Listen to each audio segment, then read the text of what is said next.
Harka fuunee akkam jirtu kabajamtoota daawwattoota keenya kun oduuwwan gurguddoo tibbanaa biiroo koominikeeshinii Oromiyaatiin dhiyaatudha. Oduuwwan keenya gurguddoo tibbanaan dhimmoota siyaasa dinagdee fi hawaasummaa kan biyyaa fi kan naannoo qabannee dhiyaanneerraa nu waliin tura. Yaa'inni idilee lammaffaa paartii badhaadhinaa tibbana taa'amaa ture dhimmoota garaagaraa irratti mari'achuu fi murtoo dabarsuudhaan ibsa ejjennoo abbaa qabxii 8 baafachuun xumurameera. Paartichi yaa'ii kanaan ministeera muummee Itoophiyaa Dr. Abiy Ahmed, pirezidaantii paartichaa obbo Tamasgan Xurunaa fi obbo Adam Faaraa pirezidaantota itti aantota paartichaa taasisuun kan filate torban kana keessa.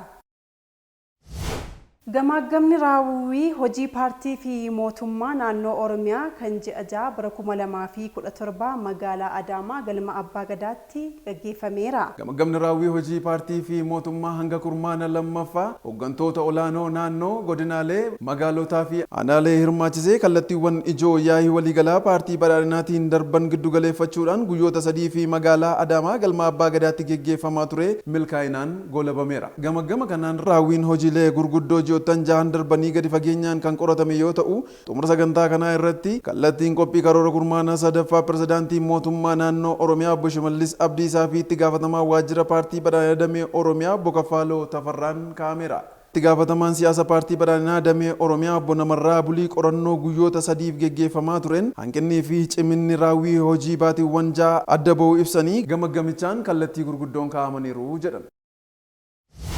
Biiroon koominikeeshinii Oromiyaa raawwii karoora hojii mootummaa naannichaa ji'oottan 6 darbanii ilaalchisuudhaan miidiyaaleef ibsa kenne. Mootummaan naannoo Oromiyaa injifannoo bu'uureessaa nageenya waaressaa milkaa'inoota galmeessaa jiraachuu hoogganaan itti aanaa biiroo koominikeeshinii Oromiyaa obbo Isheetuu Sirneessaa ibsa miidiyaaleef kennaniin ibsaniiru. Raawwii karoora hojii mootummaa naannoo Oromiyaa ji'oottan 6 darbanii bara 2017tiin hojiin hojjetamee bu'aawwan gurguddoo galma'aa jiraachuu himaniiru. Mootummaan naannoo Oromiyaa uummanni dhiyeenyaan tajaajila mootummaa akka argatuuf hojii xiyyeeffannoo olaanaan hojjetameen gandoota baadiyyaa fi magaalaa 7,342 gurmeessuun hojiitti galuun kan dandeessise ta'uu ibsaniiru. Hooggansi humna misoomaa jiru qindeessee karooraan hoogganuun fayyadamummaa uummataa mirkaneessaa waadaa hanga aadeeffannaatti injifannoo waaraa fi hojjechaa jiraachuu obbo Isheetuun kan ibsan torban kana keessa.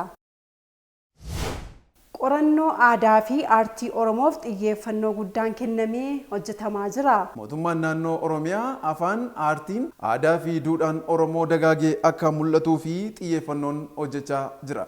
Korri qorannoo aadaa fi aartii Oromoo qindoomina Instituutii qorannoo fi qo'annoo Oromoon magaalaa Amboo Yuunivarsiitii Ambootti gaggeeffameera. Instituutii qorannoo fi qo'annoo Oromootti daayireektara olaanaa kan ta'an Dr. Dirribaa Tafarraa kora kanarratti argamuun haasaa taasisaniin mootummaan naannoo Oromiyaa aadaa, seenaa fi duudhaa Oromoo irratti hojiiwwan hedduu hojjetaa jiraachuu ibsanii kitaabonni 78 ol afaanota adda addaatiin qopheeffamanii uummata qaqqabsiifamuu kan ibsan torban kana keessa. Dhaloota naamusa gaarii qabu horachuuf hojjetamaa jiraachuu Koomishiniin Naamusaa fi Farra Malaammaltummaa Oromiyaa beeksise. Koomishiniin Naamusaa fi Farra Malaammaltummaa Oromiyaa gamaggama raawwii hojii ji'a 6 qondaala naamusaa caasaa seektaraalee hirmaachisuun gaggeeffameera. Gamaggama kanarratti ergaa kan dabarsan Koomishiinarii itti aantu Koomishiinar Mahabuubaa Adam gamaggama kanaan hanqinootaa fi ciminoota jiran adda baasuun ciminoota jiran itti fufsiisuu fi hanqina irratti xiyyeeffachuuf kan ittiin of qopheessinudha jedhaniiru. Koomishinichi hojjettoota seektaraalee naamusa gaarii qabaachuun itti gaafatamummaa qaban ba'uu akka danda'an caasaa isaa sadarkaa seektaraalee jiru cimsaa kan jiru ta'us Koomishinar Mahabuubaan kan himan torban kana keessa. Irreechi Tulluu Barraa karaa safuu fi duudhaasaa eeggateen kabajameera.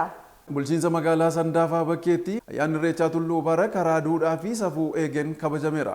Irreechi Tulluu jalqaba waqtii arfaasaa kabajamuu fi tulluu irratti kan irreeffatamudha. Kabaja ayyaanichaa irratti kutaaleen hawaasaa bulchiinsa magaalaa Sandaafaa bakkee fi naannawaa ishee akkasumas magaalaa Shaggar aanaalee ollaa argamuun kan kabajame torban kana keessa. Egaan kabajamtoota daawwattoota keenya oduuwwan keenya gurguddoo tibbanaa qabannee dhiyaanne kanarratti xumurreerra. Qopheessee dhiyeessuun kan isin waliin ture Marshaa Shooppaa fi Gaaddisee Taanaa ture. Daawwattoota keenya odeeffannoo dabalataa fi fuula feesbuukii, yuutuubii, tiiktookii, telegiraamii fi kallacha Oromiyaa hordofaa isiniin jecha torban oduuwwan kan biroon deebinee hanga dhufutti nagaan nuuf tura.